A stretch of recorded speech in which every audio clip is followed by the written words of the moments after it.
takip ediliyor. Ben Endonezya basınına da baktım. Dün burada belgeler imzalanırken Çin'den Hindistan'a kadar dünyanın farklı ülkelerinde büyük bir yankı uyandırdığını. Oke, lanjut dua kabar yang cukup greget. Lagi kali ini datang dari calon jet-jet tempur baru Indonesia. Yang pertama dari Turki, bos. Jadi baru-baru ini, Mr. Haluk Gorgun telah meyakinkan Indonesia bahwa jet tempur Kaan akan selesai tepat waktu dan tidak akan bergantung pada engine buatan asing manapun. Bahkan ada media yang menyebutkan bahwa Indonesia bakal membeli ini mesin baru dari Turki, bos, yaitu TF35000. Nah loh, cukup greget sekaligus membagongkan nih. Mengapa membagongkan? Setelah ini kita kupas beritanya sekaligus isi kepala mimin, bos. Kemudian kabar kedua nanti datang dari jet tempur Rafale yang telah dikatakan dibangun sesuai dengan kemampuan standar F4. Nah, kemampuan seperti apakah itu? Penasaran beritanya? Cus, markibau. Mari kita kibau berita lengkapnya satu per satu, bosku. Oke, yang pertama kita mulai dulu dari Turki Indonesia. Jadi beberapa hari lalu, 29 September kemarin, Mr. Haluk Gorgun, Kepala Lembaga Industri Pertahanan Turkiye, telah berusaha meyakinkan kita Indonesia nih, bos, terkait program Kaan. Ia membuat pernyataan yang cukup bikin dunia menoleh. Ia bilang tegas, jet tempur generasi kelima Kaan tidak akan bergantung pada satu mesin asing pun. Nah, jadi artinya jet tempur Kaan di masa depan ini tidak akan bergantung pada engine buatan negara lain, bos, melainkan engine buatan negara sendiri yaitu Turki. Sebelumnya memang benar batch pertama Kaan alias Blok 1 rencananya bakal pakai mesin Amerika Serikat yaitu General Electric F110, meskipun akhirnya kemarin diblokir pula sama Mamarika. Tapi Gorgun menegaskan itu cuma sementara. Target utama mereka jelas, yaitu adalah menggunakan mesin nasional buatan Turki sendiri yaitu TF35000. Kenapa ini penting? Alasannya adalah karena Turki sudah belajar dari pengalaman pahit. Mulai saat ditendangnya mereka dari program F-35 oleh Amerika, kemudian kena sanksi karena beli sistem S-400 dari Rusia, dan beberapa proyek mereka sempat tersendat gara-gara izin ekspor mesin tidak turun. Dari situ Ankara sadar, masa depan kekuatan udaranya nggak boleh lagi digantungkan ke negara lain. Makanya sekarang mereka main di strategi block by block. Batch awal bolehlah pakai mesin asing, tapi nanti di setiap blok berikutnya makin canggih, makin kuat, dan akhirnya full pakai mesin nasional. Gorgun bahkan bilang kalau suatu hari ada hambatan pasokan dari luar negeri, Turki siap ganti mesin, siap rekayasa ulang, dan produksi tetap jalan sesuai jadwal.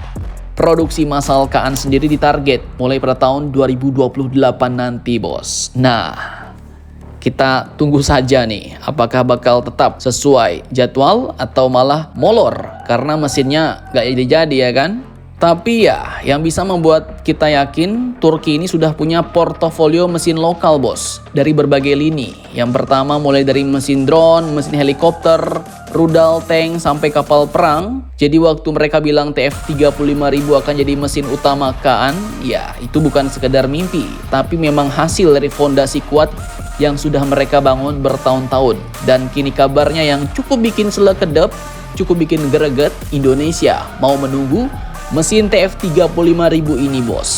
Mau membeli mesin Turki. Nah loh. Oke, jadi baru-baru ini dikutip dari media-media asing seperti yang admin tampilkan berikut, bisa kalian baca terkait mesin jet tempur siluman. Indonesia disebut-sebut telah membuat langkah strategis yang cukup membuat banyak pihak terkejut. Yaitu katanya Indonesia ikut memesan mesin TF35000 bareng kontrak pembelian 48 unit jet tempur Kaan senilai 10 miliar dolar Mamarika. Nah, ini barang belum jadi, ya kan? Kok bisa pula Indonesia berani beli kalau berita ini benar? Dan kalau menurut admin ya, di satu sisi sepertinya ini menunjukkan tingkat kepercayaan yang tinggi kepada Turki. Ibarat kata ya, Indonesia bilang gini, bos, sama Turki, ya udah, sini gue nyumbang duit, lu buat aja yang benar ya.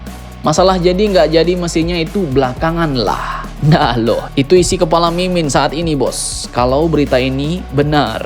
Jadi intinya ya, Indonesia mungkin nggak mau nasib jet tempurnya ditentukan oleh izin atau embargo negara lain. Dan katanya kita semua masih ingat kan kasus Pakistan yang gagal dapat helikopter T-129 attack gara-gara izin mesin buatan Amerika nggak turun.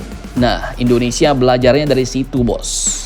Sehingga dengan langsung masuk ke paket TF35.000, Indonesia bisa bebas dari tali kendali Washington. Dan yang lebih seru, kalau beneran terrealisasi, maka Indonesia bakal jadi negara pertama di dunia yang terbangin jet tempur generasi kelima dengan mesin nasional Turkiye. Aje, gile nggak tuh? Di satu sisi Mimin takutnya Indonesia rugi amsyong, bos. Ibarat beli kucing dalam karung ya kan, beli barang yang belum pasti bentukannya dan belum jelas kapan kelarnya. Dan mudah-mudahan ya seperti janji Haluk Gorgon bisa tepat waktu, bos. Nah, di lain sisi kalau ini sukses, ini bisa jadi satu suksesi besar bagi kekuatan udara Indonesia, bos. Implikasinya, pertama TNI Angkatan Udara bakal punya alutsista yang jauh lebih bebas dari tekanan politik asing.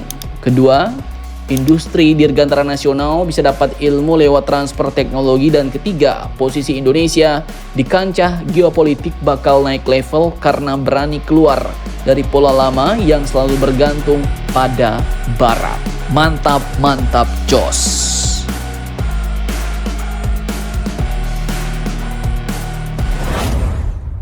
Oke, lanjut kabar panas kedua nih, bos. Datang dari Rafale kita. Jadi admin kutip dari kompas.com, tahun 2026 nanti langit Nusantara bakal kedatangan burung besi super canggih dan dikatakan bahwa jet tempur ini dibangun dengan standar F4.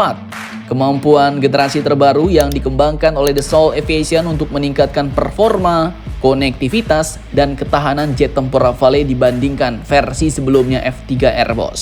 Nah, lantas pertanyaannya apa sih spesialnya F4 ini?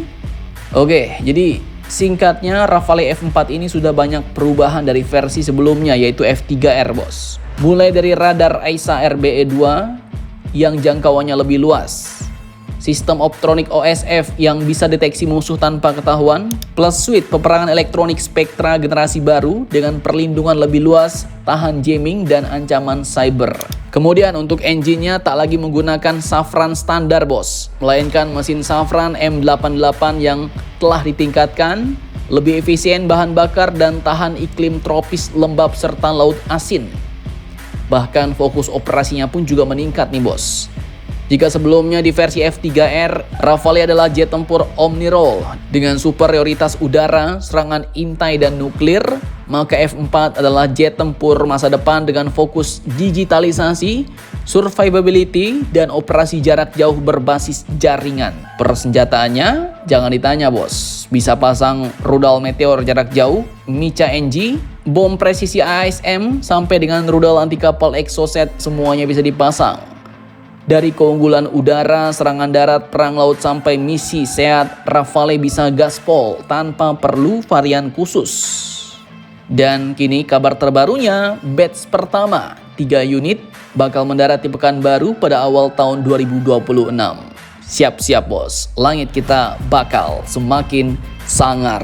Nah, jadi bagaimana menurut kalian tentang hal ini? Jangan lupa komentar, tetaplah kalian barbar dan jangan santuy terus demi Indonesia tangguh. Salam Indomax, Indo Magazines.